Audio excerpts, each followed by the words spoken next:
ኤፍኤፍ ፕሌየርስ እንዴት ናችሁ? ዛሬ በአዲስ ፕሮግራም ተመልሰናል። የዛሬ ፕሮግራማችን የሚሆነው ስለ ቡያ ፓዝ እናወራለን። ዛሬ ሲዝን 34 አዲስ የሚመጣው ቡያ ፓዝ አዲስ ቺንዶ እንዲስተር እናበራለን። ሪኩዌስትን እንዳይላክብን። አዲሱ ቡያ ፓዝ የሚሆነው እንግዲህ ሲዝን 34 ከሲኤስ ጋር የሚቀየር ነው። አሁን ያለው ቡያ ፓዝ እንደምታውቁት ሲዝን 33 ደዘርት ኤክሊፕስ የተባለው ቡያ ፓዝ ነው። እሱም ሊያልቅ 15 ቀን ከ10 ሰዓት ነው የቀረው። ያስከፈታችሁ እንኳን ደስ ያላችሁ፣ ያላስከፈታችሁ ቆይታን ቡያ ፓዝ ለማስከፈት እየተዘጋጀናችሁ ወደ አዲሱ ቡያ ፓዝ እንሄዳለን። ይህም ቪዲዮ ላይክ ማድረግ ግድ ነው።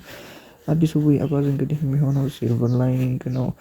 እንደተለመደው የመጀመሪያዋ የሴቷ ልብስ አለ ላስከፈታችሁት። ከዛ ይሄን ይመስላል የሴቷ ልብስ። ካላስከፈታችሁ ገና አለ ኤክስኤምቢ።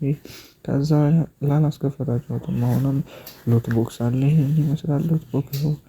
ከዛ ፕሮፋይል ላላስከፈት አለ። ላስከፈቱ ቡያ ፓዙን ደግሞ ይሄ መኪናው አለ። ከዛ ሎት ቦክስ አሁንም አለ። ሎት ቦክሱ ደግሞ ይሄ ላስከፈቱ ነው። ከዛ ቦምብ አለች፣ የምታምር ቦምብ አለ ላላስከፈቱ። ፕሮፋይል እና ኤክስኤምቢ ገና አለ። ከዛ ቀጣይ የሚሆነው እንግዲህ ኮፍያዋ ናት። ኮፍያዋ ላስከፈቱት ነው የሚሆነው።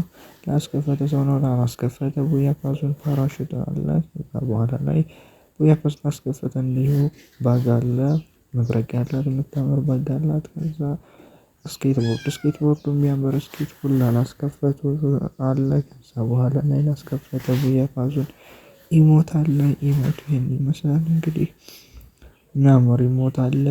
ቡያ ፓዙን ላስከፈተ በመጨረሻም ሌቭል 100 ይህን ይመስላል የወንዱ ልብስ። ይህን ቪዲዮ ላይክ እና ፎሎ ማድረግ ግድ ነው።